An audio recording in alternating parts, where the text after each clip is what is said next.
মাঠে ছোটখাটো অকাঙ্ক্ষিত ঘটনা ঘটে, দুঃখের বিষয় যারা খেলোয়াড় এবং তারা যে বিজয়ী দল এবং বিজিত দল তাদের কোনো বিষয় নাই, বাইরের বিষয় এখানে খেলার মধ্যে একটা বিশৃঙ্খলার সৃষ্টি হয়ে গেছে।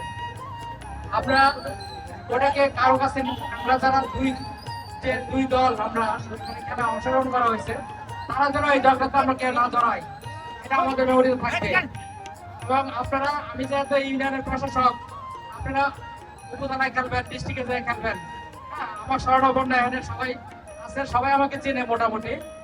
আপনারা ভালো খেললে ভালো জায়গায় যেতে পারবেন এবং জাতীয় পর্যায়ে খেলতে পারবেন।